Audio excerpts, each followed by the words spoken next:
ஆரம்பிக்கிறதுக்குள்ளே ஆண்டவர் கிருபையை பாராட்டினார். அதை தான் ப்ரிப்பேர் பண்ணிட்டு இருந்தேன். கண்களை எப்படி நாம் தேவையை நோக்கி பார்ப்போம். கர்த்தாவே, இந்த அருமையான நாளிலும் உமக்கு நன்றி செலுத்துகிறோம் ஆண்டவரே. இந்த ஓய்வு நாளிலும் ஆண்டவரே நாங்கள் உங்களுடைய பாதத்திலே வந்திருக்கிறோம். ஆண்டவரே, நீர் எங்களோடு என்ன பேச விரும்புகிறீரோ ஆவியானவரே அதை நீ பேசும்படா கேட்கிறோம். எங்களோட மனதை முழுதுமாக உன் பக்கம் திருப்புகிறோம் ஆண்டவரே. கர்த்தர் தாமே எங்களோடு பேசுவீராக. எங்களுடைய வாழ்க்கையிலே மாற்றங்களை ஏற்படுத்துவீராக, குறைவுகளை மாற்றுவீராக. இயேசுவின் வல்லமையுள்ள நாமத்தினாலே பிதாவே, ஆமென். ஹல்லேலூயா. கர்த்தருடைய நாமம் மகிமைப்படுவதாக. நம்மளுடைய நம்ம வாழ்க்கையில், கிறிஸ்தவ வாழ்க்கையிலே நீங்கள் நிறைய பேர் நம்ம ஆண்டரை ஏற்றுக்கொண்டு ஆண்டோடைய வழியில் நம்ம செல்கிறோம். ஆனால் அதே நேரத்தில் பார்த்தீங்கன்னா அநேகருடைய வாழ்க்கையில் எப்படி இருக்கும்? போராட்டங்கள், பிரச்சனைகள், இப்படி சூழ்நிலை தான் இருக்கும்ல. ஏன் எதுக்கு இப்படிலாம் கஷ்டம் வருது, என்ன அதுக்குன்னு சொல்லிட்டு இது எப்படி விடுபடுவது என்பது நம்ம அநேக நேரத்தில் நம்ம கேட்கக்கூடிய கேள்விதான். அதற்கு பதில் இப்போ வேதத்தை ஆராய்கிற பொழுது கர்த்தர் சில காரியங்களை சொன்னார். அது உங்கள் மத்தியில் பகிர்ந்து கொள்ள விரும்புகிறேன். எடுத்துக்கொள்ளாமா வேதாகமத்தை?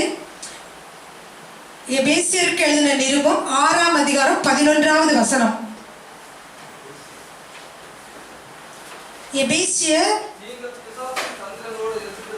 நீங்கள் பிசாசின் தந்திரங்களோடு எதிர்த்து நிற்க திராணி உள்ளவர்களாகும்படி தேவனுடைய சர்வாயுத வர்க்கத்தை தரித்துக் கொள்ளுங்கள். ஹல்லேலூயா. இப்ப ஆண்டவர் ஏற்றுக்கொண்ட பிள்ளைகளுக்கு இந்த வசனம் சொல்லுகிறது, பிசாசின் தந்திரங்களோடு நீங்க என்ன செய்யணும்? எதிர்க்க திராணி உள்ளவர்கள் ஆகும்படி. அப்ப நம்ம கேட்கலாம், ஏன் ஆண்டவர் நம்ம ஏற்றுக்கொண்டோம், ஆண்டவருக்குள்ளதான் நம்ம இருக்கிறோம், நம்மளுக்கு கர்த்தர் பாதுகாப்பு கொடுக்குறாரு, வழி நடத்துறாருன்னு சொல்றோம். ஆனா ஏன் பிசாசு நம்மளை எதிர்க்கணும்? அவனை எதிர்க்கிறதுக்கு அவனை எதிர்க்க நம்மளுக்கு திராணி உள்ளவர்களாக ஏன் மாறணும் அப்படின்னு சொல்லி உங்களுக்கு சந்தேகம் வருதா? திரும்ப அந்த வசனத்தை வாசிக்கலாம்.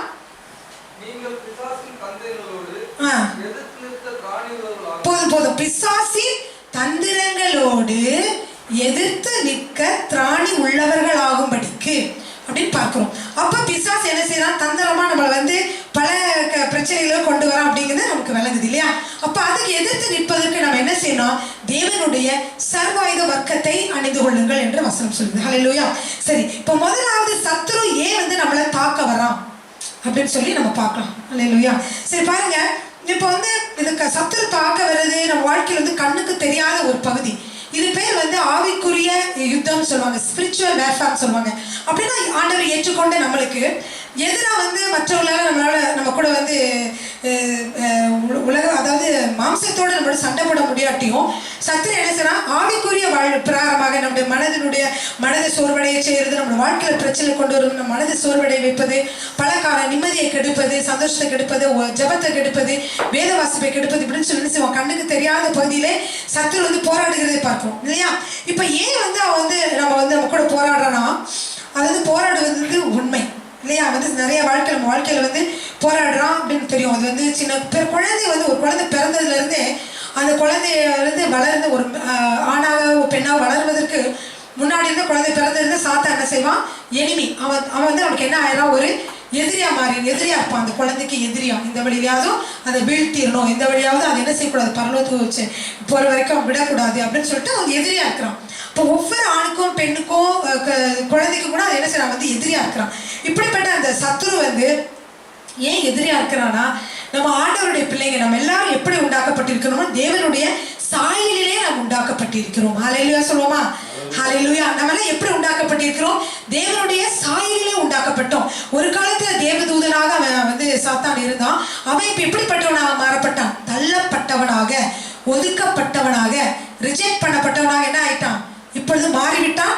அதனால அவனுக்கு என்ன எப்ப பார்த்தாலும் அவனுக்கு தோணுதுன்னா, அவனுக்கு சில சமயத்துல மற்றவங்க தாக்க செய்யறதுலாம் எதுக்குன்னா, அவன் ஒரு காதலன் காதலனால கைவிடப்பட்ட ஒரு காதலி மாதிரி. இப்போ லவ் பண்றாங்க, காதலன் அந்த பொண்ணை கைவிட்டா அவங்களுக்கு எவ்வளவு எரிச்சலா இருக்கும், அதே மாதிரி காதலி யாரா இருந்தாலும் எப்படி எரிச்சலா இருக்கும். அவங்க எந்த வழியிலையாவது அவங்கள வீழ்த்தணும், எந்த வழியிலையாவது அவங்க மோசம் காட்டணும் அப்படின்னு நினைப்பாங்களா? அதே மாதிரி ஆண்டவரால் தள்ளப்பட்டதுனால இப்போ ஒரு பொண்ணு அந்த மாதிரி காதல் வந்து நல்லா கல்யாணம் பண்ணுறேன் அப்படின்னு சொல்லிட்டு கடைசியில் கல்யாணம் முடிக்கலைன்னா அவங்க எவ்வளோ சேட் ஆயிடுவாங்க. அவங்க அவனை ஃபோட்டோவை பார்க்கும்போது கூட என்ன செய்யணும், ஆத்திரமா வரும், அது கிழிச்சு போடுவாங்க, அப்படி இப்படி செய்வாங்க. ஏன்னா அவனை நேரில் போய் தாக்க முடியாது இல்லையா. ஆஃப்டர் ஆல் அவன் ஃபோட்டோ, அவன் எழுதின லெட்டர்ஸ், அது மற்றதெல்லாம் போட்டு என்ன செய்வாங்க, கிழிச்சிடுவாங்க. அது மாதிரி சாத்தான் வந்து என்ன செய்யறானா, ஆண்டவரோட இமேஜ்ல நம்ம உருவாக்கப்பட்டதுனால அவன் ஆண்டவர்கிட்ட போய் போராட முடியாது. ஏன்னா அவர் சர்வ வல்லமுள்ள தேவனா இருக்கனால ஆண்டவருடைய சாயிலே படைக்கப்பட்ட ஒரு புகைப்படமாக இருக்கிற நம்ம மீது என்ன செய்யறான், அவன் கோபத்தை காட்டுறான். எப்படியாவது என்ன செய்யணும், இவங்க ஆண்டுக்கு முன்பாக எழுப்பி இருக்க விடாம என்ன செய்யணும், அவங்கள வீழ்த்திடணும்னு சொல்லிட்டு எப்ப பார்த்தாலும் என்ன செய்வான், கர்ஜிக்கிற சிங்கம் போல எவனை விழுங்கலாமோ என்று சுற்றி திரிகிறான். ஹல்லேலூயா. அதனாலதான் பாத்தீங்கன்னா மற்ற ஆண்டவர் அறியாத மக்களுடைய வாழ்க்கையில செழிப்பு இருக்கிற மாதிரி இருக்கும், சந்தோஷமா இருக்க மாதிரி இருக்கும். ஆனா நமக்கு ஆண்டவர் அந்த நமக்கு குறைவுகள் ஏற்படுற மாதிரி தோணும் இல்லையா. அப்படியே நம்மளுக்கு குறைவுகள் ஏற்படுது, நம்மளுக்கே இந்த மாதிரி வியாதி ஏற்படுது, நம்மளுக்கே இந்த மாதிரிலாம் ஏற்படுதுன்னு சொல்லிட்டு நம்ம அநேக நேரங்களில் நினைப்போம். ஏன்னா அவன் ஆண்டவரை தாக்க முடியாது. ஆண்டவருடைய சாயலை படைக்கப்பட்ட நம்ம என்ன செய்யறான், அவன் எப்பொழுது பார்த்தாலும் தாக்குவதற்கு ரெடியாக இருக்கிறான், தாக்க இருக்காக அவன் ட்ரை பண்றான். அதை நம்ம வாழ்க்கையில் வரக்கூடிய போராட்டங்களை பார்த்தோம். இப்படிப்பட்ட போராட்டங்கள்னால ஆண்டவர் வந்து நம்ம அப்படியே கைவிட்டுறதுல சரி நீ எப்படியாவது போ அப்படின்னு சொல்லி விடாம ஆண்டவர் என்ன செஞ்சிருக்காரு, அதுல இருந்து தப்பித்துக் கொள்ள நமக்கு பல வழிகளை கர்த்தர் கொடுத்திருக்கிறார். ஹல்லேலூயா. ஆமென். இயேசு கிறிஸ்துவும் கூட இந்த உலகத்துல இருக்கும் பொழுது என்ன சார் பல சோதனைகளை வந்து அவர் செய்தார், ஜெயித்து வந்தார் என்று பார்க்கிறோம். அவருக்கும் சோதனை ஏற்பட்டதான், அவருக்கும் பிரச்சனை ஏற்பட்டதான். சத்துரு வந்து அவர் உபவாசம் இருந்து வந்த பிறகு உபவாசத்து 40 நாளுக்கு அப்புறம் வந்த உடனே என்ன செய்தான், சத்துரு அதாவது சாத்தான் வந்து 3 தடவை அவனை வந்து சோதித்தான் பார்க்கிறோம். ஆனா கர்த்தர் என்ன செய்தார், வேத வசனத்தை காட்டி காட்டி காட்டி என்ன செய்தார், அவர் வந்து வெற்றி பெற்றார் என்று சொல்லி நம்ம பார்க்கிறோம். தெரியும் தானே அந்த காரியங்கள் உங்களுக்கு தெரியும்ல. அப்படிதான் இயேசு கிறிஸ்து கூட ஜெயித்தான். அதே மாதிரிதான் இன்றைக்கு கூட நீங்க பார்க்கிற பொழுது இந்த சாத்தான் வந்து எப்படியாவது வந்து இவங்களை விழத்தட்டிடணும், இவங்க கிறிஸ்தவ ஜீவித்துல இருந்தா பரிபூர்ணமா இருந்த கடைசியில் இவங்க என்ன செய்வாங்க, பரலோகத்தை அடைந்துருவாங்க. அதனால அவனுக்கு ஒதுக்கப்பட்ட நரகத்திற்காக என்ன செய்யறாங்க, ஆட்களை விளைவிக்கக்கூடியவனாக இருக்கிறான். ஹல்லேலூயா. சரி, அப்படிப்பட்ட சத்ரு வந்து ஏன் வந்து இப்படி வாழ்கிற பொழுது நம்ம என்ன செய்யணும் அப்படின்னா, நம்ம வேதம் நமக்கு என்ன சொல்லுகிறது என்றால் அந்த போராட்டங்களோடு நாம் போராட வேண்டிய அவசியம் இல்லை. அவன் கொடுக்குற போராட்டங்கள், பிரச்சனைகள், மறைமுகமா அவன் கொடுக்குற எல்லா காரியங்களுக்கும் நம்ம போராடுறது எப்படி போராடணும் அப்படின்னு சொல்றதை விட எப்படி நாம் வெற்றி வாழ்க்கைக்குள்ளே செல்ல வேண்டும் என்று வேதம் நான் வலியுறுத்துகிறது. ஹல்லேலூயா. போராட்டங்கள் மத்தியில நீங்க இருந்தீங்கன்னா அதுக்கு விட ஆண்டவருடைய வேதம் என்ன சொல்றதுன்னா, நீங்க எப்படி ஒரு வெற்றியின் பாதையிலே நடப்பது, போராட்டங்கள் இல்லாத பாதையில எப்படி நடப்பது, அல்லது வியாதியிலிருந்து எப்படி விடுபட்டு நம்ம வந்து வெற்றியான ஒரு வாழ்க்கை பாதையில் நடப்பது என்று நமக்கு வேதம் என்ன சொல்கிறது, கற்றுக் கொடுக்கிறது பார்க்கிறோம். ஹல்லேலூயா. ஏன்னா நிறைய நீங்க டாக்லாம் வந்து வெளியில வந்து டாக் கொடுப்பாங்க. உலக பிரகாரமான காரியங்கள்லாம் பார்த்தீங்கன்னா டிப்ரெஷன், அதாவது மன அழுத்தம், அல்லது இந்த மாதிரி நோய்கள், இந்த மாதிரி தோல்விகள், பிசினஸ்ல தோல்வி, இந்த மாதிரி காரியங்கள் இதெல்லாம் நீங்க எப்படி வெற்றி பெறுவது என்று சொல்லி எப்படி அதோட கோப் பண்றதுன்னு சொல்லிட்டு நமக்கு வந்து என்ன செய்யணும் சொல்லி கொடுப்பாங்க. நிறைய இடங்களில் உலக பிரகாரமா அதை கற்றுக் கொடுப்பாங்க இல்லையா. டிப்ரெஷன் வந்து அதுல இருந்து விடுபடுவது எப்படி, இது வந்து எப்படி விடுபடுவது.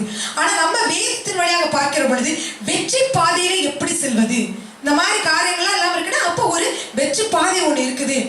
அந்த பாதையில் செல்கிற பொழுது இது எதுவுமே என்ன செய்யுது, நம்மளை வருத்தாது, நம்மளை பாதிக்காது என்று வந்து நம்ம வேதத்தின் மூலியமாக நம்ம தெரிந்து கொள்கிறோம். ஹல்லேலூயா. ஏன்னா நம்ம ஆண்டவர் என்ன நினைக்கிறார், நம்ம எல்லாருமே இந்த போராட்டத்தில் இருந்து, இந்த ஆவிக்குரிய போராட்டம், நம்ம வாழ்க்கையில் நடக்கக்கூடிய கண்ணுக்கு தெரியாத அந்த போராட்டத்திலிருந்து எப்படி விடுபட்டு நம்ம வரணும் ஆண்டவர் நினைக்கிறார். அதனாலதான் நீங்க பாத்தீங்கன்னா ஆண்டவர் என்ன செய்யறாருன்னா, இயேசு கிறிஸ்து நம்ம விசுவாசிக்கிற பொழுது நமக்கு எல்லாவற்றையும் இயேசு கிறிஸ்து நமக்கு கொடுத்திருக்கிறார். சிலுவையிலே எல்லாவற்றையும் ஜெயித்து விட்டார், சத்துருவையும் இயேசு கிறிஸ்து ஜெயித்து விட்டார். எனவே நம்ம வந்து யாராவது ஒருத்தவங்க நான் வந்து சத்துரு வந்து இந்த காரியத்தை உபவாசம் இருந்து போராடி நான் ஜெயிக்க போறேனாக்கும் அப்படின்னு சொன்னாங்கன்னா அது என்னது, அது தப்பு. அது வந்து ஒரு பெருமையால பேசுறது.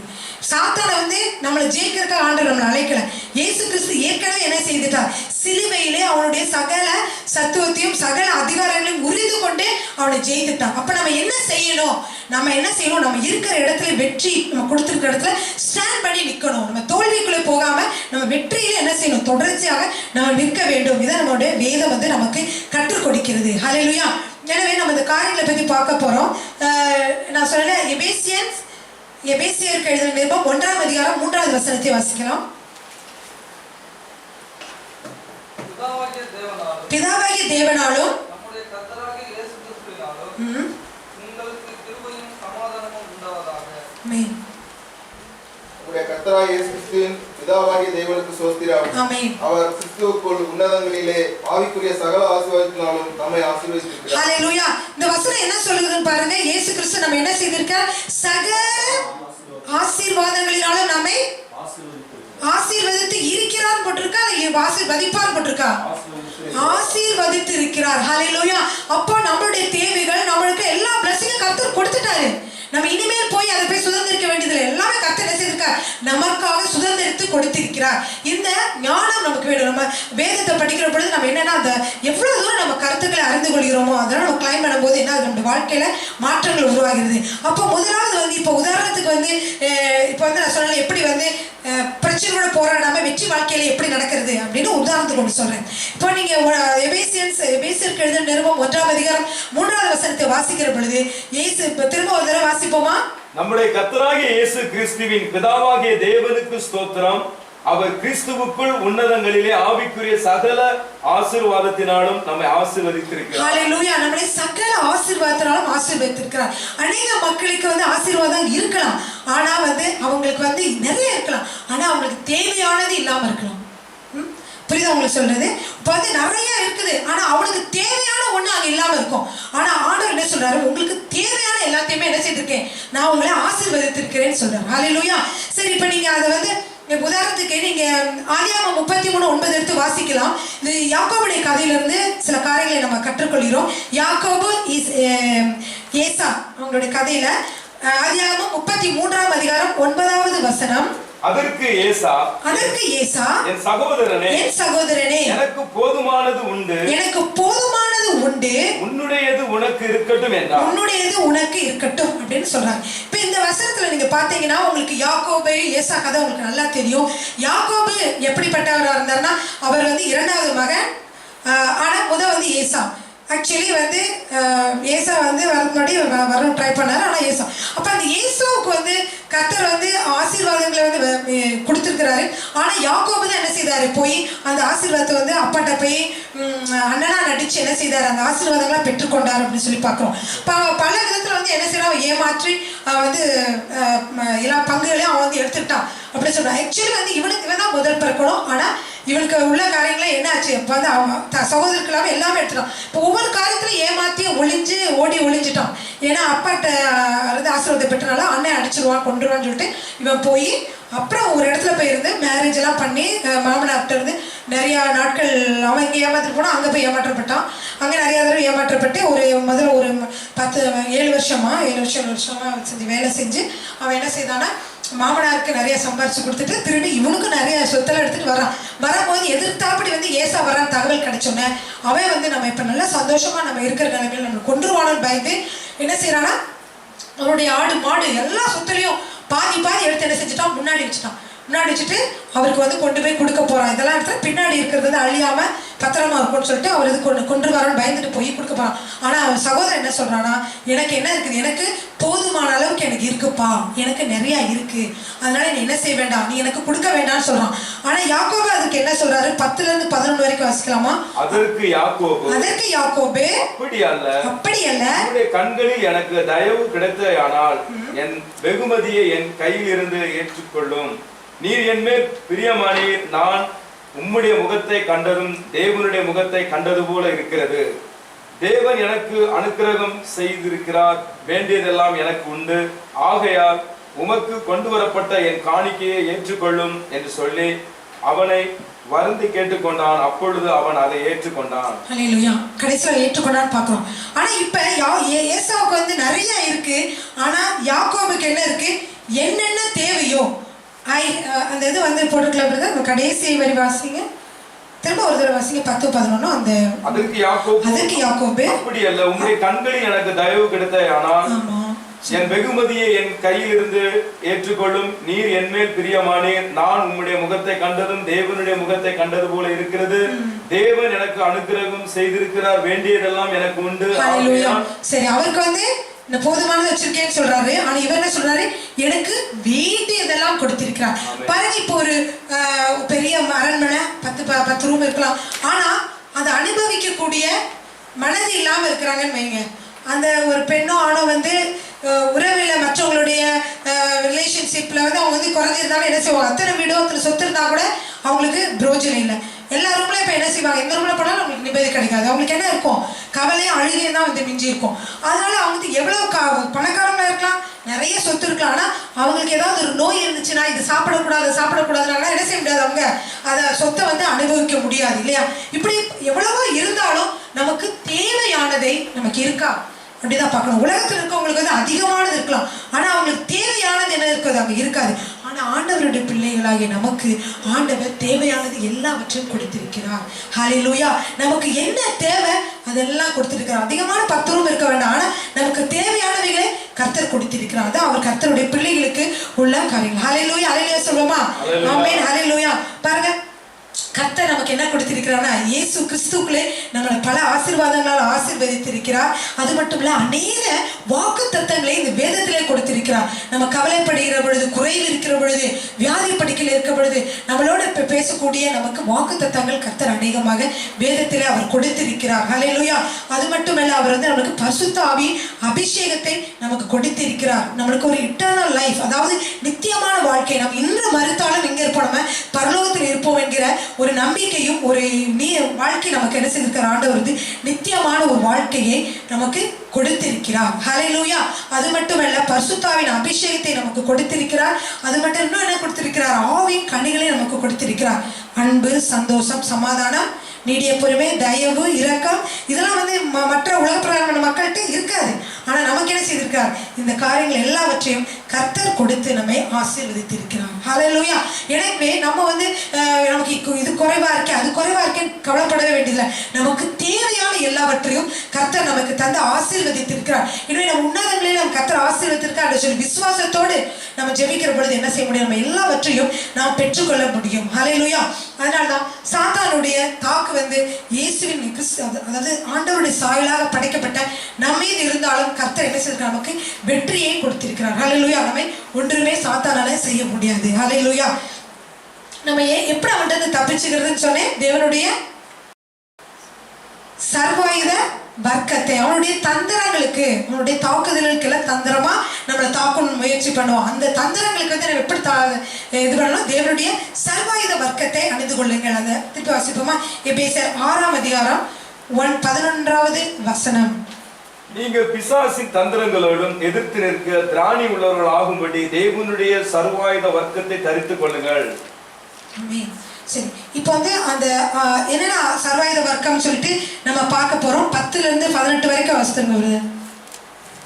கடைசியாக நல்லா கவனிங்க. கடைசியாக என் சகோதரரே, கர்த்தரிலும் அவருடைய சத்துவத்தின் வல்லமையிலும் பலப்படுங்கள்.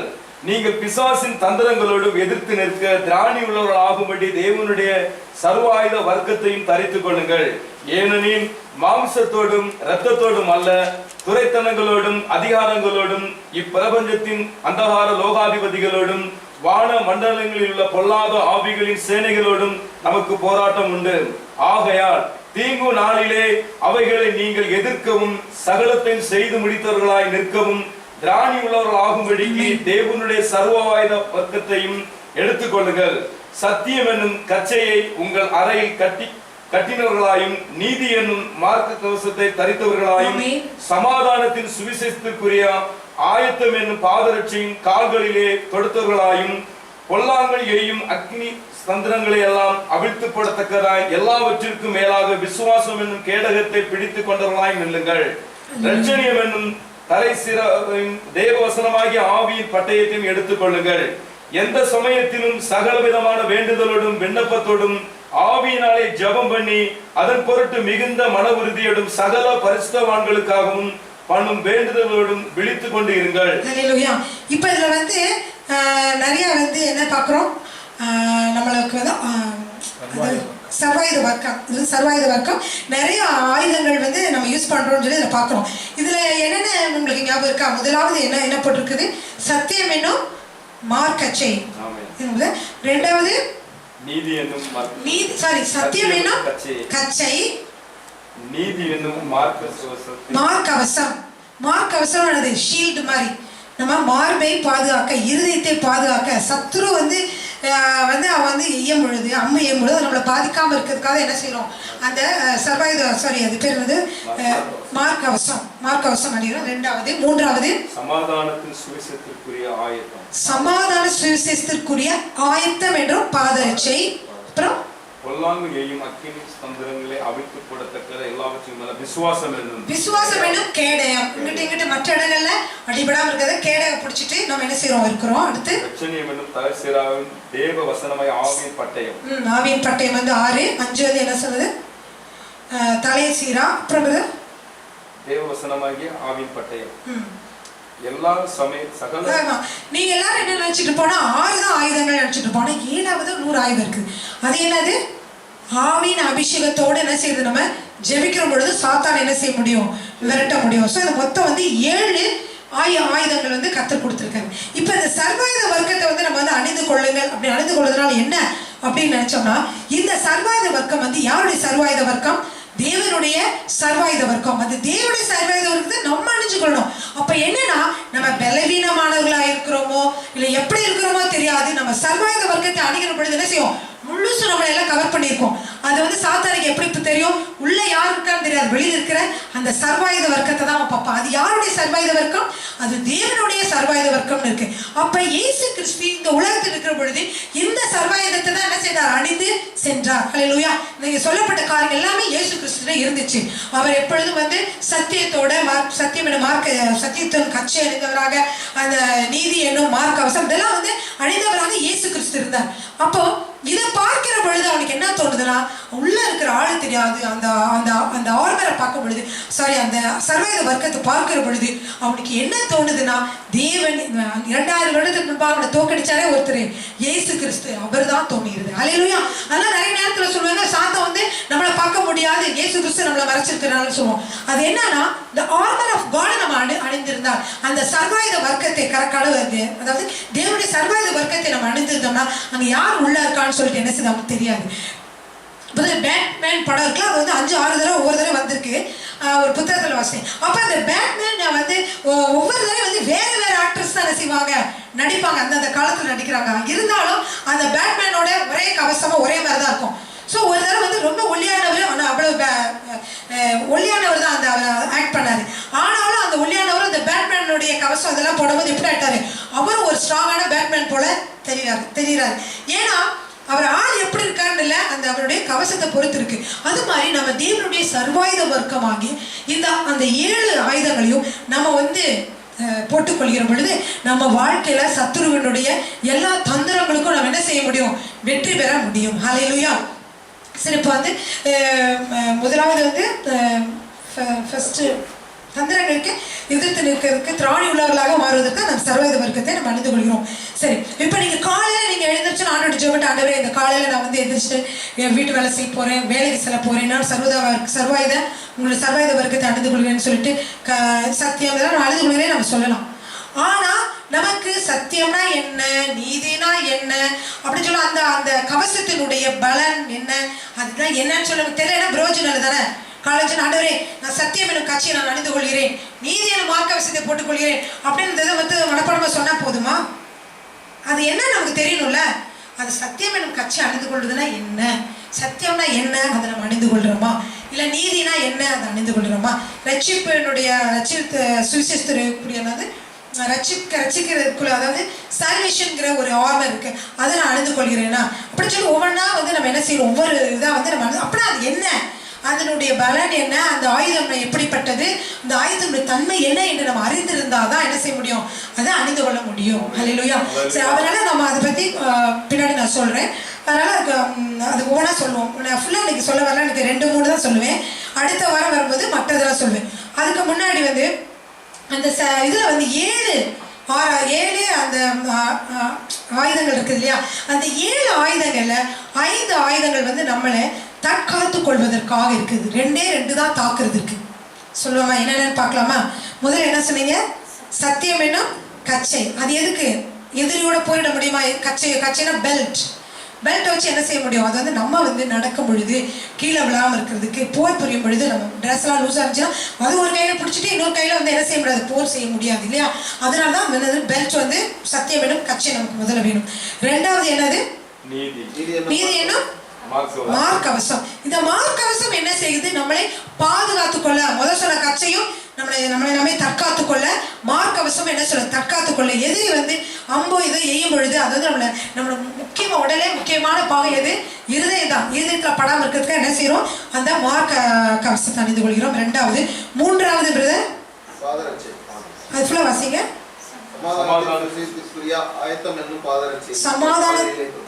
சமாதானம் சாரி பிரதர் சொல்லுங்க.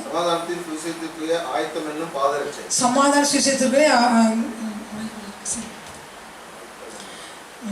அந்த மூன்றாவது முதல் இன்னொரு பாதரட்சை. பாதரட்சை வந்து அவனை வச்சு தாக்குறதுக்குல, அது நம்ம ஸ்டெடியா நின்னுக்கிறதுக்கு அது உதவுது. அடுத்து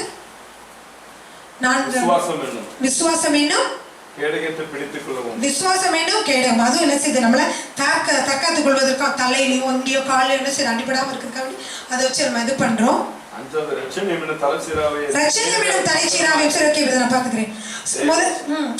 சத்தியம் என்னும் கச்சை அது வந்து நம்மளை வந்து தற்காத்து கொள்ள உதவுகிறது. நம்ம போரிடும் பொழுது அல்லது சண்டை போடும் பொழுது அது வந்து நம்மளுக்கு வந்து இது வந்து நம்ம ஸ்டடியா நிக்கிறதுக்காக வேண்டி நமக்கு அது முதல்ல உதவுறது வந்து சத்தியம் என்னும் கச்சை தான். ரெண்டாவது பார்த்தீங்கன்னா சமாதானத்தின் சுவிசேஷத்திற்குரிய ரெண்டாவது வந்து நீதி என்னும் மார்க்கவசம், அதுவும் நம்ம தற்காத்துக் கொள்வதற்கு பயன்படுகிறது. மூன்றாவது வந்து ஆயத்தம் என்னும் பாதரட்சை. சமாதானத்தின் சுவிசேஷத்திற்குரிய ஆயத்தம்னா எப்பொழுதும் சுவிசேஷத்தை சொல்வதற்கு நம்ம என்ன சொல்லுவோம்? ஆயத்தமா இருக்கணும். இது ஒரு அணிகலன், இது ஒரு ஆயுதம். நமக்கு இந்த ஆயுதம் வந்து என்ன செய்யுது? நம்ம வந்து பாதுகாத்துக் கொள்வதற்கு அது பயன்படுகிறது. அடுத்து பாருங்க, பொல்லாங்க நீ அக்னியாஸ்திரங்கள் வளர்த்துப்படத்தக்கதாக எல்லாவற்றிற்கும் மேலாக விசுவாசம் என்னும் கேடகத்தை பிடித்துக் கொண்டவர்களாயும் நில்லுங்கள். இப்ப கேடகம் என்ன சொல்லுது? நம்மளை தற்காத்துக் கொள்ள பயன்படுகிறது. அடுத்து ரட்சணியம் என்னும் தலைச்சீரா, தலையை பாதுகாத்துக் கொள்ள ரட்சணியம் என்னும் தலைச்சீரா. அடுத்தது வந்து வேத வசனமாக ஆவியின் பட்டயத்தை எடுத்துக்கொள்ளுங்கள். பட்டயம் என்னது? இப்ப வந்து வாள் மாதிரி வாள் வச்சு என்ன செய்ய முடியும்? நம்மளை தற்காத்துக் கொள்வது அது தாக்குவதற்கு பயன்படுகிறது. ஹல்லேலூயா. அது என்ன? அது வேத வசனம். இப்ப வேத வசனத்தை நம்ம நன்றாக படிச்சிருந்தாதான் சத்துரு கொண்டு வருகிற எல்லா பொய்யான தாட்ஸ் மற்ற எல்லா காரியங்களும் செய்ய முடியும். நம்ம அந்த விசுவாசத்தினால சொல்லி என்ன செய்ய முடியும்? சாத்தானை எதிர்கொள்ள முடியும். அப்ப வேத வசனம் எப்படி இருக்குதுன்னா அது வந்து நம்மளுக்கு தாக்குவதற்கு பயன்படுகிறதா இருக்குது. அதே மாதிரி பரிசுத்த ஆவியின் அபிஷேகமோ அப்படியே தான் சாத்தானை தாக்குவதற்காக அது வந்து பயன்படுகிறது. எனவே இந்த 5+2 வந்து தற்காத்துக் கொள்வதற்கும் போரிடுவதற்கும் நமக்கு 7 ஆயுதங்களை கர்த்தர் நமக்கு கொடுத்திருக்கிறார். ஹல்லேலூயா. இதெல்லாம் தேவனுடைய சர்வாயுத வர்க்கம் என்று ஏன் அழைக்கப்படுகிறதுனா, தேவன் வந்து அதை நம்ம அணிகிற பொழுது நம்ம எப்படி இருப்போம்? இயேசு கிறிஸ்துவை போலவே இருப்போம். ஹல்லேலூயா. உள்ள யார் இருக்காங்க, எப்படி இருக்காங்கன்றது சாத்தானுக்கு வந்து தெரியாது. அதனாலதான் இது முழுவதையும் இந்த காரியங்களை, இந்த 7 காரியங்களையும் யாரெல்லாம் கடைபிடிக்கிறார்களோ அவர்கள் எல்லாம் இயேசு கிறிஸ்துவை போலவே என்ன இருப்பாங்க? சக்தி உள்ளவர்களாக, சாத்தானை வெல்லக்கூடியவர்களாக இருப்பார்கள். ஹல்லேலூயா. பாருங்க, இதை வந்து ஆண்டவருக்கு இந்த மாதிரி ஒரு போர் நடந்துச்சு சாத்தானோட. அப்ப சாத்தானோட ஆவிக்கு யுத்தம் நடக்கிற பொழுது இயேசு கிறிஸ்து எப்படி வென்றார் அப்படின்னு இயேசு கிறிஸ்து வந்து எப்படி வென்றார்னு பார்த்தோம்னா, அவர் என்ன செய்தார்னா, சாத்தான் வந்து சொன்னான். முதலாவது அந்த இதை எடுத்துக்குமா, மத்தேயு 4ஆம் அதிகாரம்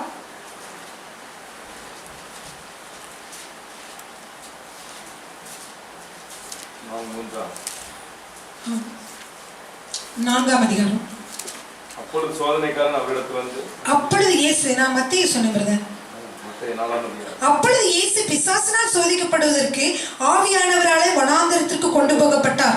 அவர் இரவும் பகலும் 40 நாள் உபவாசமாய் இருந்த பொழுது அவருக்கு பசி உண்டாயிற்று. அப்பொழுது சோதனைக்காரன் அவரிடத்தில் வந்து 40 நாள் உபவாசம் இருந்தார். அப்போ அவருக்கு பசி வரல இல்லையா? 40 நாள் முடிஞ்சதுக்கு அப்புறம் என்ன வந்தது? பசி உண்டானது. ஹல்லேலூயா. அப்போ அவன் சொல்றான், இந்த நீர் தேவனுடைய குமாரனானால் இந்த கல்லுகள் அப்பங்களாகும்படி செய்யும். அப்போ இயேசு கிறிஸ்துக்கு வந்து முதல் சோதனை என்னது? சாப்பாட்டு விஷயத்துல தான். உலகத்துல நிறைய காரியங்களை வந்து நீங்க பார்த்தீங்கன்னா எல்லா விஷயம் என்ன விஷயத்துல வருது? இப்போ பிரச்சனையே சாப்பாட்டுல தான் வந்து பிரச்சனை வரும். பாருங்க, முத வேதத்துல கூட முத ஆதாம் ஏவாளுக்கும் எந்த விஷயத்துல வந்து அவங்க வந்து விழுந்து போனாங்க, அந்த ஆண்டவர் சாப்பிடக்கூடாதுன்னு சொன்ன அந்த கனியை புஷிச்சனாலதான். அதே மாதிரி ஆண்டவருக்கு பசி உண்டாச்சு, உடனே சோதனைக்காரன் முதல்ல எதிர சோதிக்கிறான், அந்த அவருக்கு வந்து அந்த சாப்பாடு காரியத்துல தான் சோதிக்கிறான். நம்மளுடைய உடலை பார்க்கும் பொழுது ஆவி ஆத்துமா சரீரம் 3 இருந்தா கூட எப்பொழுதும் டாமினேட் பண்றது, எப்பொழுதும் வந்து முன்னாடி வந்து நிக்கிறது எது தெரியுமா? சரீரம் தான். உள்ள ஆவி இருக்குது, நமக்கு ஆத்மா ஒண்ணு இருக்குது. ஆனா எதுதான் முத தேவையை சந்திக்கணும்னு எதிர்பார்க்குது? இந்த சரீரம் தான் முதல்ல வந்து எல்லாத்துக்கும் முன்னாடி வந்து எனக்கு இது வேணும் அது வேணும்னு நினைக்குது இல்லையா? யாருமே அப்படி இல்லையா? அப்படிதானே? இதனால வீட்டுல பல குடும்பங்கள சண்டை வந்து டைவர்ஸ் வரைக்கும் போறது கூட இந்த சாப்பாட்டு பிரச்சனைனாலதான்.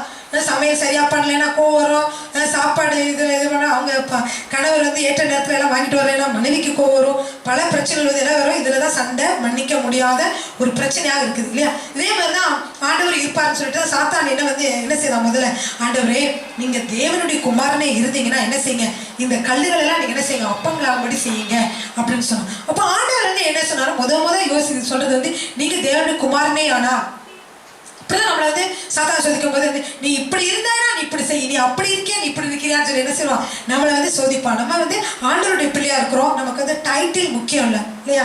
நம்ம எப்படி ஆளு என்ன அது நமக்கு முக்கியம் இல்லை. ஆனா நம்ம வந்து தேவனுடைய குமாரர்களா இருக்கிறோம், அதுதான் ரொம்ப முக்கியம் இல்லையா? பாஸ்டரா இருக்கலாம், வர்ஷிப் பண்ணலாம், அப்புறம் ஒரு இன்ஜினியர் இருக்கலாம், குடும்பத்துல ஒரு தலைவனா இருக்கலாம். நீங்க குடும்பத்தோட தலைவரா இருக்கீங்க, கணவரா இருக்கீங்க, நீங்க இப்படி செய்யலாமா? பரவாயில்லையே. அதனால என்ன ஆண்டவர் என்ன சொல்லிருக்காரு? தாழ்ந்து போனா ஒன்றும் தப்பு இல்லைன்னு தான் சொல்றாரு. இல்ல நான் குடும்பத்தோட தலைவர், நான் சொல்றதான் நான் இப்படி ஆயிடுச்சுன்னு சொல்லிட்டு நம்ம வந்து சொல்ல முடியாது இல்லையா? அப்ப என்ன செய்யறாங்க? கணவன் மனைவிலாம் குடும்பத்துல வந்து அட்ஜஸ்ட் பண்ணிட்டு போறாங்க. அப்ப இவன் வந்து முத என்ன சொல்லுன்னா, இப்ப தேவனுடைய குமாரன், ஆமா நான் தேவனுடைய குமாரன் தானே அப்படின்னு சொல்லி ஆண்டவர் இந்த கர்வத்தோட டக்குன்னு வந்து அதை வந்து செய்வாருன்னு சொல்லிட்டு அவன் அதை போடுறான். முதல்ல எடுத்தோன்னா தேவனுடைய குமாரனான்னு சொல்லிட்டு சொல்றான். ஆனா ஆண்டவர் என்ன சொன்னார்னா, வேதத்தை கொண்டு அவனை ஜெயித்தார். இப்ப ஆண்டவர் இதுல வந்து இந்த போராட்டத்துல என்ன கருவியை யூஸ் பண்றாரு அப்படின்னா, எந்த ஆயுதத்தை யூஸ் பண்ணாரு நீங்க நினைக்கிறீங்க? நீங்களே சொல்லுங்க அப்பா. யூஸ் சாத்தான் வந்து எந்த ஆயுதத்தினால, இப்ப 6-7 ஆயுதம் சொன்னோம் இல்லையா, எந்த ஆயுதத்தினால அவர் தோக்கடிச்சாரு? பட்டயம். Very good. என்னது? பட்டயம் வந்து வேத வசனமாக பட்டயத்தை கொண்டு அவர் ஜெயித்தார். ஹல்லேலூயா. அப்ப அவர் என்ன சொல்றாருன்னா, மனுஷன் வந்து அப்பத்தினாலே மாத்திரமல்ல தேவனுடைய வாயிலிருந்து புறப்படுகிற ஒவ்வொரு வார்த்தையினாலும் பிழைப்பான்னு சொல்லி என்ன சொல்றாரு? நீ வந்து அப்பத்தை இதை மாத்தணும் அவசியம் கிடையாது, தேவனுடைய வாயிலிருந்து ஒவ்வொரு வார்த்தையினாலும் கூட நான் என்ன செய்யணும், நான் உயிரோடு இருக்க முடியும், நான் பிழைக்க முடியும், எனக்கு எனர்ஜி கிடைக்கும், எனக்கு சக்தி கிடைக்கும், எனக்கு பலன் கிடைக்கும், இதனாலதான் சொல்லி இல்லைன்னு சொல்லிட்டு என்ன சொல்றாரு ஆண்டவர்? அவனுக்கு பதிலா சொல்றாரு. அடுத்து வந்து திருப்பி என்ன செய்யறான்னா, அவனை பரிசுத்த நகரத்திற்கு கொண்டு போய் தேவாலயத்து உப்பரியின் மேல் அவரை நிறுத்தி திருப்பி அதை சொல்றான், நீங்க தேவனுடைய குமாரனா இருந்தீங்கன்னா தாழ குதியும், ஏனில் தம்முடைய தூதருக்கு உண்மை கொடுத்து கட்டளிடுவார், உமது பாதம் கல்லில் இடராதபடிக்கு அவர்கள் உண்மை கைகள் ஏந்தி கொண்டு போவார் என்பதை எழுதியிருக்குது என்று சொன்னான். அப்ப சோதிக்கும் போது அதே மாதிரி சொல்றான், நீங்க தேவனுடைய குமாரனா இருந்தா. அப்ப ஆண்டவர் வந்து இயேசு கிறிஸ்து தேவனுடைய குமாரனா இல்லையா? தேவனுடைய குமாரன் தான். அப்ப அவருக்கு என்ன தோணும்? பரவாயில்ல நம்ம தேவனுடைய குமாரன் காட்டிடுவோம் தோணும். நம்ம நிறைய பேருக்கு அப்படிதான், உலக பிறகு மனிதருக்கு அப்படிதான் தோணுது, நம்ம தான் பெஸ்ட்னு காட்டணும், நம்ம தான் இது காட்டணும், காட்டியே ஆகணும் அப்படின்னு சொல்லி என்ன செய்வாங்க மனிதர்கள் வந்து தாழ குதின்னு குதிச்சிடும். ஆனா ஆண்டவர் என்ன செஞ்சார்? தேவனுக்கு அதை கவனிக்கிறேன். அவன் என்ன வார்த்தையை சொல்றான்னு நினைச்சாரு. என்ன சொன்னாரு? தாழ குதியும் இப்போ வந்து தூக்கி போவாங்கன்னு சொல்லி. ஆனா பைபிள் எப்படி போட்டிருக்குது? இப்போ வந்து நான் ரோட்ல நடந்து போயிட்டு இருக்கேன், எதேச்சும் கார் வந்து போதை வருது, அந்த நேரத்தில் வந்து கர்த்தர் வந்து எனக்கு பாதுகாக்க முடியும், தடார்னு கூட என்ன முடியும், அந்த கார் ஸ்டாப் பண்ணவோ இல்லை ஏதோ ஒன்று கர்த்தர் பாதுகாக்க முடியும். ஆனா நான் வண்டிலாம் போயிட்டு இருக்கு, கிரீன் சிக்னல் வந்து ரெட் சிக்னல் இருக்கு, அப்போ போய் நான் வந்து இல்லை நான் ஆண்டவருடைய பிள்ளை எனக்கு கர்த்தர் எப்படியாவது பாதுகாத்தா சொல்லி அந்த ரோட்ல நான் நடக்க முடியுமா? நடக்கலாமா? முடியாது. ஏன்னா அப்ப வந்து என்னன்னா கர்த்தரை வந்து சோதிக்கிற மாதிரி. நீங்க வந்து விஷத்தை வந்து அறியாம தெரியாம உங்க சாப்பாட்டுல வந்து விஷம் கலந்துருக்கு, உங்களுக்கே தெரியல, சாப்பிடுறீங்க, அப்புறம் வந்து உங்களுக்கு ஆண்டவர் வந்து அதுல இருந்து உங்களுக்கு விடு அப்பதான் தெரிஞ்சு விஷயம். ஆனா நீங்க ஜெபிக்கும் போது கர்த்தர் உங்களுக்கு வந்து சுகத்தை கொடுக்க முடியும். ஏன்னா விஷத்தை சாப்பிட்டாலும் நீங்க வந்து சாக மாட்டீங்கன்னு சொல்லியிருக்காரு. ஆனா அதுக்காக சாப்பாட்டுல விஷத்தை போட்டு சாப்பிட்டுட்டு ஆண்டவரே நீங்க வந்து காப்பாற்ற சொல்ல முடியுமா? முடியாது. ஏன்னா நம்ம கர்த்தரை வந்து பரிசோதித்து பார்க்க கூடாது. அவரை டெஸ்ட் பண்ணி பார்க்க நம்ம யாரு, நமக்கு எந்த தகுதியுமே இல்லை. அவர் வந்து சுகமாக்குறாரா மாட்டாரான்னு சொல்லி அவருக்கு மார்க் போடுவதற்கும் அவருடைய திறமையை வந்து நம்ம வந்து இது பண்றதுக்கும் நம்ம வந்து தகுதி இல்லாதவங்க. அதனால இயேசுவே சொல்லிட்டாரு, நம்ம இல்லை, இயேசுவே சொல்றாரு. என்ன சொல்றாருன்னு பாருங்க, உன் தேவனாய் கர்த்தரை பரீட்சை பாராதிருப்பாக என்றும் எழுதியிருக்கிறது அப்படின்னு சொல்றாரு. அப்போ கர்த்தர் வந்து நம்ம பரீட்சை பார்க்க கூடாது, அவரை சோதிக்க கூடாது, அவர் செய்யறாரா சரியா செய்யறாரா நம்ம பார்க்க கூடாது.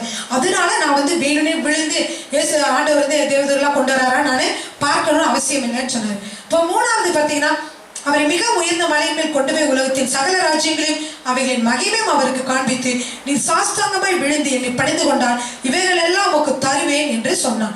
அப்பொழுது இயேசு, அப்பாலே இப்போ சாத்தானே, உன் தேவனாய கர்த்தரை பணிந்து கொண்டு அவர் ஒருவருக்கே ஆராதனை செய்வாராக என்று எழுதியிருக்கிறது.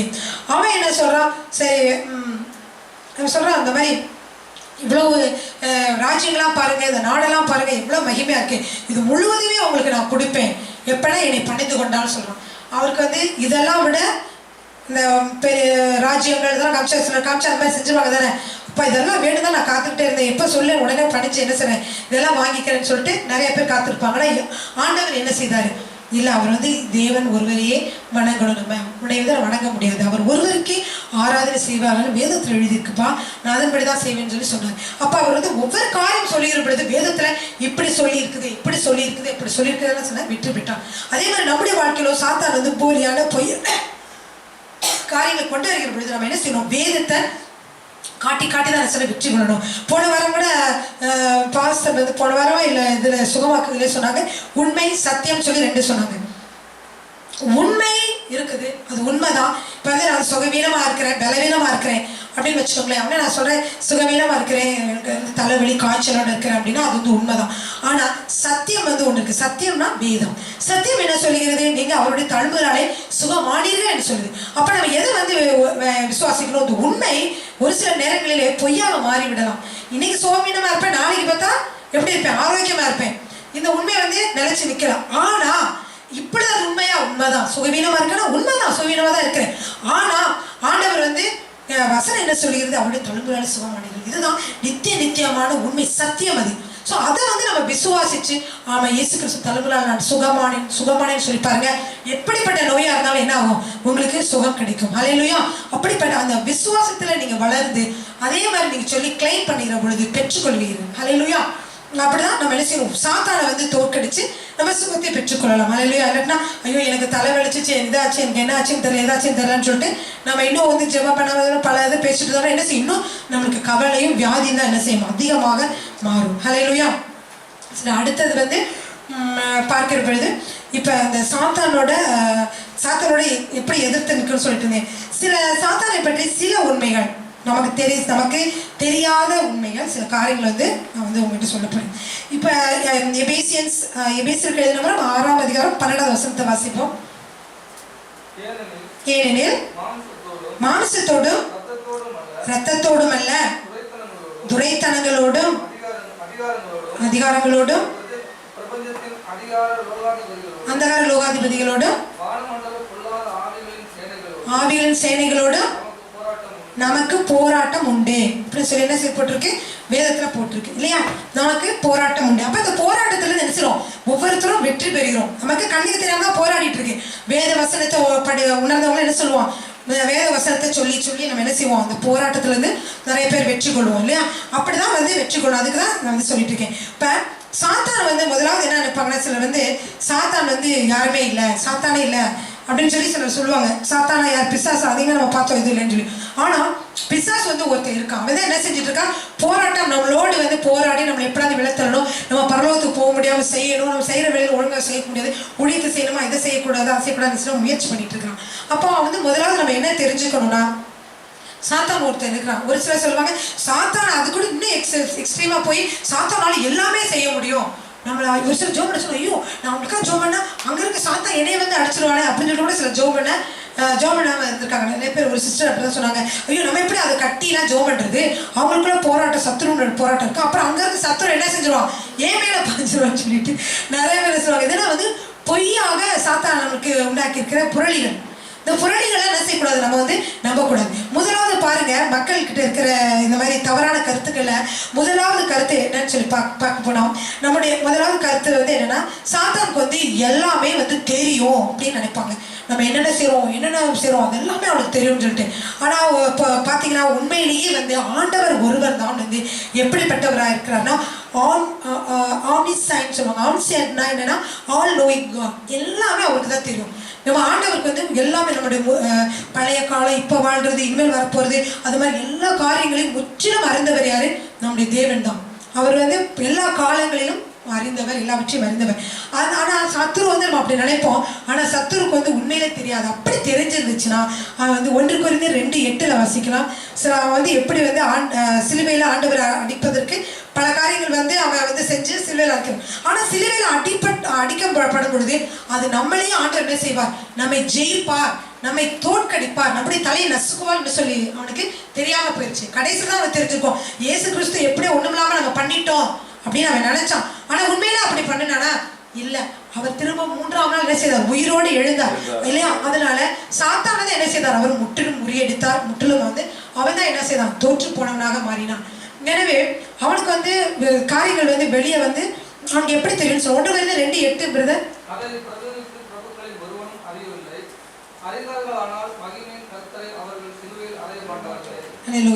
அப்போ அங்க இருக்கவங்களுக்கு யாருக்குமே அந்த சாத்தான் ஏவிதான் உள்ள செய்யறாங்க தானே ஆண்டவர் பல கொடுமைப்படுத்துறாங்க. யாருக்குமே என்ன தெரியாது? மகிமையின் கிறிஸ்துவை பற்றி அறியல. திரும்ப அந்த வசனத்தை ஒரு முறை வாசிக்கலாம். எல்லாரும் நல்லா அதை கேட்டுக்கோங்க. அதை பிரபஞ்சத்து பிரபுக்களில் ஒருவனும் அறியவில்லை, அறிந்தார்களானால் மகிமையின் கர்த்தரை அவர்கள் சிலுவையில் அறைய மாட்டார்கள். ஆமென். அந்த பிரபஞ்சத்து பிரபுக்கள்னா வந்து சாத்தான் சொல்லியிருக்கேன். அப்ப சாத்தானுக்கு வந்து என்ன செய்தா தெரியாது. கிறிஸ்து மரித்து உயிரோடு எழுவாரு, எல்லா அதிகாரத்தின் வல்லமையிலும் முறியடிப்பாருன்னு சொல்லி என்ன செய்ய சத்துருக்கு தெரியல. தெரிஞ்சா என்ன செஞ்சிருக்க மாட்டான்? இந்த மாதிரி வேற வழியை ட்ரை பண்ணியிருப்பான். ஆனா என்ன செஞ்சா அடிச்சு சிலுவையில் அரைஞ்ச பிறகு அப்பாடி இயேசு கிறிஸ்து என்ன செய்தார்? ஒரு வழியா அழிந்து போனார். ஆனா அவர் என்ன செய்தார்? 3 நாட்கள்ல திருப்பியமாக உயிரோட வந்தார். அதுக்குள்ள பல காரியங்களை செய்தார். கட்டப்பட்ட காவல் வைக்கப்பட்ட ஆவிகள்லாம் விடுதலை செய்தார் பார்க்கிறோம். சாத்தான அதிகாரத்தின் வல்லமையை முழுதுமாக முறியடித்தார். இந்த அப்புறம் அவருடைய ரத்தத்தை வந்து அந்த மகா பரிசுத்த ஸ்தலத்தில் தெளிச்சார். அதனால வந்து நம்ம யாருமே இப்போ இயேசு கிறிஸ்துவின் மூலமாக தேவன்கிட்ட நம்ம போறதுக்கு எந்த தடையும் இல்லை. அப்படியாக என்ன செய்தார்? வந்து இயேசு கிறிஸ்து செய்தார். அல்லேலூயா. எனவே அப்படின்னா அவனுக்கு என்னதான் அவனுக்கு தெரியும் அப்படின்னு சொன்னா, அவனுக்கு மைண்டில் நம்ம நினைக்கிறது எதுவுமே அவனால கண்டுபிடிக்க முடியாது. ஆனா அது எப்பொழுது வாய் வழியாக வெளியே வருகிறதோ அப்பொழுது என்ன செய்வான்? அதை கேட்டுவான். அதனாலதான் நம்முடைய வேத வசனத்துல சொல்லுகிறது, மரணமும் ஜீவனும் உங்கள் நாவின் அதிகாரத்தில் இருக்கிறது. இப்ப நீங்க கெட்ட காரியங்களை நீங்க எந்த காரியங்களை நீங்க சொல்றீங்களோ அதை என்ன செய்யும்? உங்க வாழ்க்கையில நடக்கும். அதனாலதான் நம்ம என்ன சொல்றோம்? பாசிட்டிவான காரியங்களை நம்ம வந்து சொல்றோம். நெகட்டிவா சொன்னா கூட சத்துரு என்ன செய்வோம்? அதை எடுத்துக்கொண்டு போய், ஏன் ஆண்டவரே அவங்கதான் இப்படி நெகட்டிவ் வார்த்தை சொல்லிட்டு இருக்கிறாங்களே, நீங்க எப்படி உங்களை உயர்த்த முடியும்னு சொல்லி அந்த வார்த்தையை காட்டுவோம் இல்லையா? இப்போ வந்து ஒரு காரியமாக வந்து நீங்கள் பேசிட்டு இருக்கும் பொழுது, எப்படி இந்த வேலை எனக்கு கிடைக்க போகுது, இந்த வேலை கிடைக்கிறதுக்குள்ள தகுதி எனக்கு ஒன்றுமே இல்லை, ஆனாலும் ஆண்டவர் தருவார் அப்படின்னு சொன்னால் வேற.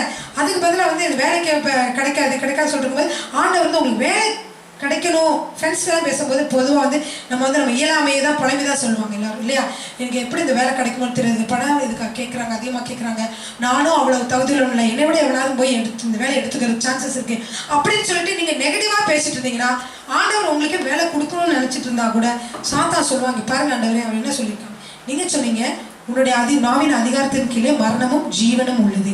ஆனால் இவங்க என்ன வார்த்தையில சொல்லியிருக்கான்? நான் எனக்கு தகுதி இல்லைன்னு சொல்லியிருக்கான், எனக்கு இந்த வேலை கிடைக்காதுப்பான்னு சொல்லியிருக்கான். அப்படிங்கிற மாதிரி எப்படி வேலை கிடைக்கும்? வேலை நீங்கள் எப்படி கொடுக்க முடியும்? பாருங்க, உங்கள் பைபிளில் சொல்லியிருக்கு, நீங்கள் சொன்ன வார்த்தையின்படியே வர ஆண்டவரேன்னு சொல்லி என்ன செய்வான்? அவன் அது காட்டுவான். அதனால நம்ம இன்னும் எப்பயுமே நெகட்டிவ் வார்த்தை சொல்லக்கூடாது. இப்போ நம்ம வாழ்க்கையில் பிரச்சனைகள் வருதுன்னா நீங்கள் முதல் யோசித்து பார்க்கணும், என்னென்ன நெகட்டிவ் வார்த்தை சொன்னோம். பிள்ளைங்களை வந்து நம்ம எதாவது சபிச்சிருப்போம், நீ உருப்பட மாட்டேன், நீ நல்லா இருக்க மாட்டேன், நீ எங்கே எனக்கு உதவி செய்ய போகிறேன் அப்படின்னா நான் பலதை நம்ம வந்து சொல்லுவோம். பிள்ளைங்க வந்து கீழ்ப்படியாக போனாங்கன்னா சொல்லிப்பாங்க, நீ எனக்கு என்ன இருக்க, எனக்கு சம்பாரிச்சா போடுப்பாரு, நீ சம்பாரிச்சா நீ என்ன செய்ய தெரியாது, நீ எனக்கு இதெல்லாம் உதவி செய்ய மாட்டேன் அப்படின்னா நெகட்டிவ் வேர்டு. இதெல்லாம் சொன்னால் அந்த பிள்ளை சம்பாரிச்சா ஐயோ நான் கொடுக்கணும், நம்ம அம்மாக்கு நினைக்கிறோம், அம்மா அப்படி பேசுகிறாங்களே நினைக்கும். ஆனால் கொடுக்கணும் ட்ரை பண்ணால் கூட கொடுக்க வேண்டிய சூழ்நிலை கொடுக்க முடியாது. ஏன்னா சாத்தா சொல்லுவாங்க தான் நெகட்டிவ் வேர்டு தானே சொல்லியிருக்காங்க, நம்ம என்ன நெகட்டிவ் வேர்டு சொல்கிறோம் அதை தான் வந்து கரெக்டாக என்ன செய்வான் பார்த்து வைப்பான். அதனால நம்ம ஆண்டுகிட்ட என்ன சொல்ல, ஆண்டவரே தான் நெகட்டிவ் வேர்டு யாருக்காக ஜெபிக்க போறீங்க, இப்போ கணவருக்காக ஜெபிக்கணும், ஆண்டவரே இந்த கணவருக்காக நான் ஜெபிக்கிறேன் ஆண்டவர், அவரை நான் ஏதாவது தூசித்து இல்லை அவர் வந்து நான் திட்டி நெகட்டிவாக ஏதாவது சொல்லியிருந்தா என்னை மன்னிங்க ஆண்டவர் சொல்லியிருப்பேன், இயேசு நான் தான் கழுவுங்க அதை மன்னிங்க ஆண்டவரே. என்னோட பிள்ளை வந்து ஆசீர்வாதமா இல்லை, மேபி நான் முட்டாளே ஸ்டூப்பிட்டு அவனை உருப்படுவேன், அதை நான் கேட்டு திட்டிருப்பேன், என்ன மாதிரி என் வாயில வந்து சாபமான வார்த்தை வந்திருக்கும், ஆண்டவர்களுக்கு ஞாபகப்படுத்தினா அந்த வார்த்தை சொல்ல, ஆண்டவர் இந்த வார்த்தை இயேசுவின் நாமத்துல நான் கேன்சல் பண்றேன் ஆண்டவரே. அவ ஆசீர்வதிக்கப்பட்டவளா இருக்கட்டும், நீங்க கூட இருந்து ஆசீர்வதிங்க, அவ செய்யறதெல்லாம் நீங்க ஆசீர்வதிங்க அப்படின்னு சொல்லி என்ன செய்யணும், நம்ம பாசிட்டிவா அவங்கள ஆசீர்வதிக்கணும். அப்ப நீங்க கேன்சல் பண்ணீங்கன்னா கேன்சல் பண்ணலாம். நீங்க சொன்ன வார்த்தை யார் கேன்சல் பண்ண முடியாது, யார் கேன்சல் பண்ண முடியாது, நீங்க தான் வந்து அதை கேன்சல் பண்ணி இயேசு நாமத்துல அந்த வார்த்தை ஒன்றுமில்லாமல் ஆக்குறேன்னு சொல்லி நீங்க பாசிட்டிவ் வார்த்தை சொல்லி பாருங்க. அப்படி பாசிட்டிவா உங்களுக்கு பத்தி வார்த்தைகளே நீங்க சொல்லி ப்ரேயர் பண்ணும் போதோ நேர்ல எப்படி சொல்லி பாருங்க, அவனுடைய வாழ்க்கையில மாற்றங்கள் உண்டாவதை நீங்க பார்க்க முடியும். ஹல்லேலூயா. எனவே சாத்தான் வந்து எப்படி அவனுக்கு தெரியும், நம்ம மைண்ட்ல இருக்கிறத வாசிக்க முடியுமா, வாசிக்கவே முடியாது. வாயின் வழியாக வெளியேற பொழுதுதான் என்ன செய்யுது, அவன் வந்து கண்டுபிடிக்க முடியுது. எனவே உங்களுடைய வாயின் வார்த்தைகளை நல்லா கவனிச்சு பாருங்க. கன்ஃபஸ் பண்ண தவறாக எதையும் நீங்க கன்ஃபஸ் பண்ணாதீங்க, அறிக்கையிடாதீங்க. ஹல்லேலூயா. சரி, அடுத்து பாருங்க, இதான் முதலாவது வந்து அவன் எல்லாம் அறிஞ்சவே நம்ம நினைப்போம், நம்ம திங்க் பண்றது எல்லாம் அவனுக்கு தெரியாது, வாயில வரதான் தெரியும். ஸோ நம்ம வந்து சிலர் பார்த்தீங்கன்னா ஜோம் பண்ணும்போது பார்த்துருக்கீங்களா, இல்லை சொல்லுவாங்க வாயில கூட நம்ம சொல்லி ஜெபிச்சா அதுக்கு வந்து அவனுக்கு தெரிஞ்சிடும், அதுக்குள்ள எதிர்மறையான அதுக்குள்ள எதிரடையான காரியம் எல்லாவற்றையும் சாத்தா எடுத்துருவான்னு சொல்லிட்டு இப்போ வந்து ஒரு சர்ச்சுக்காக நம்ம ஜெபிக்கிறோம் அப்படின்னா சிலர் வந்து என்ன சொல்லுவாங்கன்னா மனதுக்குள்ளேயே ஆவியிலேயே நிறைஞ்சு ஜெபம் பண்ணுவாங்க. வெளியே ஜெபிச்சா கூட ஆவியில ஜெபிச்சாலும் பரிசுத்தான அபிஷேகத்தை ஜெபிச்சா அவனுக்கு ஒன்றுமே தெரியாது. பிள்ளையோட திருமணத்துக்காக ஜெபிக்கிறீங்க, நீங்கள் ஆண்டவரே ஒரு ஏற்ற கணவர் கொடுங்கன்னு சொல்லிட்டு பெருபாஷை எல்லாரும் வருவோம். அப்படியே நீங்கள் ஆவியில் நீங்கள் ஜெபிக்கும் போது நீங்கள் அவருக்கு இப்படி ஒரு பையனை கொடுங்க, இப்படி கொடுங்க, இந்த காரியம் இது எல்லாமே நீங்கள் மனசுல நினைக்கிறீங்க. ஆனால் வெளியே ஜெபிக்கும் போது என்ன வருது, பரிசுத்தான அபிஷேகத்தில் நீங்கள் ஜெபிக்கும் பொழுது வந்து அந்நிய பாஷையாக வருது. அப்படி அந்நிய பாஷையிலே சிலர் ஜெபிப்பாங்க. அப்படி ஜெபிக்கிற பொழுது என்ன செய்யுது, அவனுக்கு தெரியவே தெரியாது என்ன நம்ம செய்ய போகிறோம், எது காரியங்களும் தெரியாது. அதனால நிறைய பேர் அப்படி சொல்லியிருக்காங்க, வந்து இந்த மாதிரி ஜெபிக்கிற பொழுது அந்நிய பாஷையில் ஜெபிக்கும் போது என்னன்னு தெரியாமல் நம்ம வந்து ஜெபிக்க முடியும். ஒரு சில காரியங்கள் நமக்கு எப்படி ஜெபிக்கன்னு தெரியாது, அப்போ என்ன சொல்லணும், அப்படியே அந்நிய பாஷையில் தான் ஜெபிக்கணும். பொண்ணுக்கு திருமணம் ஆண்டவருக்கு இஷ்டமா இல்லையா அப்படிலாம் சில சந்தேகப்படுவாங்க. ஆனால் கட்டாயம் கர்த்தருக்கு எப்படி ஒரு மனிதன் தனிமையாக இருப்பது நல்லதில்லை என்று சொல்லி ஏற்ற துணையை உண்டாக்குனார் வசனம் சொல்லிடுது. அப்போ எல்லாருக்கும் வந்து என்ன திருமணம் செய்யணும் தான் ஆண்டவருடைய சித்தமாக இருக்காங்க. ஆண்டவருடைய சித்தம் ஜெபிக்கும் பொழுது நீங்கள் அந்நிய பாஷையில் நிறைஞ்சு நீங்கள் ஜெபிக்கலாம். ஹல்லேலூயா. அடுத்தது பார்த்தீங்கன்னா ரெண்டாவதாக வந்து ஆண்டவர் தான் சர்வ வல்லமுள்ள தேவன். ஆனால் சாத்தானுக்கு வந்து சர்வ வல்லமை கிடையாது. அவனால சர்வ வல்லமை கிடைக்கும்னு நினைச்சீங்கன்னா இன்னைக்கு வந்து ஒரு ஆண்டவருடைய வார்த்தையில் நீங்க கேட்க வந்திருக்கீங்க, இதை என்ன செய்ய முடியும், அவனால தடை பண்ணி வீட்டிலே வச்சிருக்க முடியும், இங்கே வர முடியாமல் செஞ்சுருக்க முடியும். ஆனால் அப்படி இல்லையே, அவ்வளோ வல்லமை இல்லையே, நீங்கள் அவனை மீறி வந்து என்ன செஞ்சுட்டீங்க, சபைக்கு வந்திருக்கீங்க, கர்த்தருடைய வார்த்தைகளை கேட்குறீங்க. அப்போ அவனுடைய வல்லமை அவ்வளவு அதிகமானது கிடையாது. அப்போ எல்லாரும் நினைப்பாங்க அவனுக்கு ரொம்ப வல்லமை இருக்கு, ரொம்ப இது இருக்கு, அவன் நம்மளை அப்படி செஞ்சிருவானு எப்படி செஞ்சிருவான்னு நினைப்பாங்க. அவனுக்கு வல்லமை என்னது, குறியினது. யார் தான் வல்லமுள்ள, நம்முடைய ஆண்டவர் தான் சர்வ வல்லமுள்ள தேவனாக இருக்கிறார். ஹல்லேலூயா. அதனால இந்த உண்மையை வந்து நம்ம வந்து எப்பொழுதும் தெரிந்து கொண்டவர்களாக இருக்க வேண்டும். ஹல்லேலூயா. ஒரு வசனத்தில் நீங்க பார்த்தீங்கன்னா 1 பேதுரு 5ஆம் அதிகாரம் 8வது வசனம், நீங்க ஒவ்வொருவரும் ரட்சிப்பை அடைஞ்சிருக்கிறீங்க. இந்த ரட்சிப்பை அடையிறது சாத்தானுக்கு பிடிக்குமா, பிடிக்காது. அவன் உங்களை எத்தனை முறை தடை பண்ண நினைச்சிருப்பான். ஆனா யார் ஜெயிச்சது, நீங்க தான் ஜெயிச்சிங்க. நீங்க தான் ஆண்டவரை ஏற்றுக்கொண்டு இப்போ வந்து வெற்றி வாழ்க்கையில நீங்க வந்து களை எடுத்து வச்சிருக்கீங்க இல்லையா. அப்ப சாத்தானுக்கு வல்லமை அவ்வளவு கிடையாது. ஹல்லேலூயா. சரி, அப்ப அதை வந்து 1 பேதுரு 5:8 வசிக்கலாமா. ஆமென். விழித்திருங்கள். சாசானவன் அதுல பாருங்க, கர்ச்சிக்கிற சிங்கம் போல் எவனை விழுங்கலாமோ என்றதுல 2 செய்தி வருது. என்ன 2 செய்தி வருதுன்னா, சிங்கம் போலதான், ஆனா அவன் ஒரு சிங்கம் இல்லை. அதுல எப்படி கர்ச்சிக்கிற சிங்கம்னா வந்து கர்ச்சிக்கிற சிங்கம் கர்ச்சிச்சா ஒரு சிங்கம் வந்து கர்ச்சிக்குதுன்னு வைங்க, அப்ப என்ன செய்யும், மற்ற காட்டு விலங்குகள்லாம் ஓடி போய் ஒளிஞ்சிடும். எப்படி அது பிடிக்க முடியும்? அப்போ இறையை தேடி வருகிற சிங்கம் என்ன செய்யணும், மெல்ல மெல்ல பதுங்கி சத்தம் போடாம தான் என்ன செய்யும், இறையை பிடிக்கும். அப்போ இது வந்து என்ன செய்யுது, கர்ச்சிக்கிறதா ஒரு சவுண்டை கொடுக்குறது, அவ்வளோதான். கிழட்டு சிங்கம் சத்தம் தான் கொடுக்க முடியாது, என்ன செய்ய முடியாது, ஓடி போய் விலங்குகளை பிடிக்க முடியாது இல்லையா. அது மாதிரி தான் சாத்தானுடைய நிலைமையும் அந்த வல்லமை இருக்குது.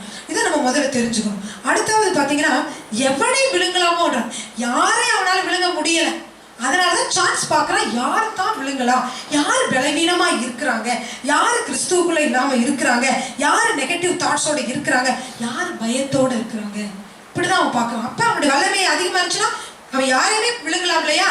இவ்வளவு முடியாது அவனால, எல்லாரையும் விழுங்கவோ எல்லாரையும் வீழ்த்தவோ அவனால முடியாது. அப்ப சாத்தானுடைய வல்லமை எப்படிப்பட்டது, அது குறியினதாக இருக்குது. இப்போ நம்ம எல்லாம் கேட்கும்போது ரொம்ப பயங்கரமானவாமா அப்படி செஞ்சுட்டோம் இந்த வீட்டில் இருந்து உங்களுக்கு ஒன்றுமே ஆகாதுங்க. தேவனுடைய பிள்ளைகளுக்கு எதுவுமே ஆகாது. தேவன் இல்லாத பிள்ளைகளுக்கு பாவம் அவங்களை காப்பாற்றுறதுக்கும் அவங்களுக்கு நல்ல நாலேஜ் கொடுக்கறதுக்கு அவங்களுக்கு யாரும் இல்லை. அவங்க ஒரு விக்கிரகத்தை வழங்கிட்டு இருப்பாங்க, அந்த விக்கிரகத்துக்கும் ஒன்றும் தெரியாது. அதனால என்ன சொல்றாங்க, அவங்க வீழ்ந்து போறாங்க, அவங்க வாழ்க்கையில பிரச்சனைகள் நடக்குது. ஆனா ஆண்டவர் ஏற்றுக்கொண்ட நமக்கு என்ன ஆகாது, எந்த பிரச்சனையும் இல்லாமல் கர்த்தர் என்ன செய்வார், நம்மை பாதுகாப்பார். ஹல்லேலூயா. எனவே சாத்தானுடைய வல்லமை இருக்கு, அதற்கு நினைச்சக்கூடாது. இதெல்லாம் வந்து ஒரு சில புரளிகள் மாதிரி மற்ற நம்முடைய தவறான கருத்துக்கள். இந்த தவறான கருத்துக்கள் நம்மகிட்ட இருக்கக்கூடாது. அது மட்டும் இல்லை, ஆண்டவர் இயேசு கிறிஸ்து என்ன செய்தார், இவனுடைய எல்லா அதிகாரத்தையும் பிடுங்கிட்டாரு. இதை வந்து நம்ம கொலோசியருக்கு எழுதின நிருபம் 2ஆம் அதிகாரம் 15வது வசனத்துல வாசிக்கலாம்.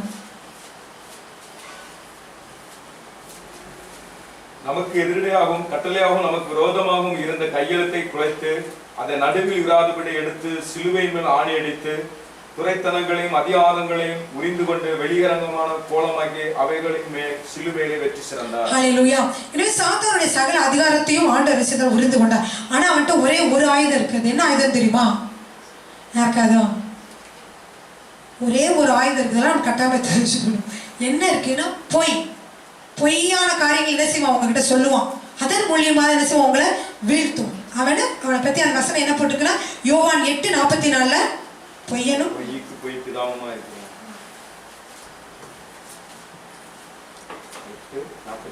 8:44 நீங்கள் உங்கள் பிதாவாகிய பிசாசானவரால் உண்டானவர்கள், உங்கள் பிதாவினுடைய இச்சைகளின்படி செய்ய மனதாய் இருக்கிறீர்கள். அவன் ஆதி முதற்கொண்டு மனுஷ கொலைபாதகனாய் இருக்கிறான். சத்தியம் அவனிடத்தில் இல்லாதபடியால் அவன் சத்தியத்திலே நிலைநிறுத்தவில்லை. அவன் பொய்யனும் பொய்க்கு பிதாவாய் இருக்கிறபடியால் அவன் பொய்யாய் பேசும்போது தன் சொந்தத்தில் எடுத்து பேசுகிறான். சரி, அப்ப என்ன செய்யலாம், அவனுக்குன்னு சொந்தமா சிலதை வச்சிருக்க பொய்யா என்ன செய்வான், எடுத்து விட்டு நம்மளுக்கு வந்து பொய்யான காரியங்களை, அது வந்து உங்களுக்கு தெரியும் நிறைய இடங்களை இந்த பொய்யை தான் என்ன செய்வான், சாத்தா கொடுத்ததான் ஒருத்தவங்களை வீழ்த்துவதற்கு அதை வந்து பயன்படுத்திடும். இல்லையா? இப்போ பாருங்க, ஒரு உதாரணத்துக்கு ஒரு கணவனும் மனைவி இருக்கிறாங்க. உண்மையிலே வந்து கணவன் வந்து நல்லவரா அன்புள்ளவராக தான் இருக்கிறாரு, மனைவியும் அன்புள்ளவராக இருக்கிறாங்க. ஆனால் சாத்தா என்ன சொல்லுவான், அவங்க ஏதோ ஒரு சரியா நமக்கு ஏதோ ஒரு காரியத்தை பார்த்துட்டு இருக்காங்க வைங்க, உடனே அந்த மனைவி கிட்ட சொல்லுவான் அதாவது தவறான கருத்துக்கள், பொய்யா. ஆதாம் ஏவாள் தான் பொய் சொன்னான். ஆமாம், ஆதாம் ஏவாளுதுலேருந்தே அது பொய் தான் சொன்னான். முதல்ல வந்து மனிதன் வீழ்த்தப்படுது, அவன் பொய் தான் சொன்னான். என்ன சொன்னான், ஆண்டவர் சொன்னாரு, நீங்கள் இதெல்லாம் சாப்பிட்டீங்கன்னா எல்லாவற்றையும் நீங்கள் வந்து அறிந்து கொள்வீங்க, அதுக்காக தான் அவர் தடை செய்திருக்கான்னு சொல்லி பொய் சொன்னான். அப்போ அவனுடைய வீழ்த்துதல் எல்லா இடத்துலையும் நீங்கள் பார்த்தீங்கன்னா என்ன சொல்லுவான், பொய் தான் வந்து சொல்லி மக்களை வந்து ஏமாற்றி கொண்டு இருப்பான். அப்போ அவங்க அந்த கணவன் மனைவிட்ட வந்து அவங்க வந்து கணவர் வந்து இல்லை அவர் வந்து இப்படி இருக்க நெகட்டிவாக சொல்லும் போது அவங்க அது உண்மையை நினச்சி என்ன சொல்லுவாங்க, அந்த கோபமாக வந்து பேசுவாங்க. மனைவி கோபமாக பேசினா கணவர் என்ன சொல்லுவாங்க, அவங்க அன்பாக பேசுவாரா, அவரும் வந்து கோபமாக பேசுவாங்க. இப்படி 2 பேரும் என்ன செய்வாங்க, வந்து சண்டை போட்டுக்கோங்க. ஏன்னா அந்த சாத்தான் அந்த விதைக்கிற அந்த பொய்யான விதை.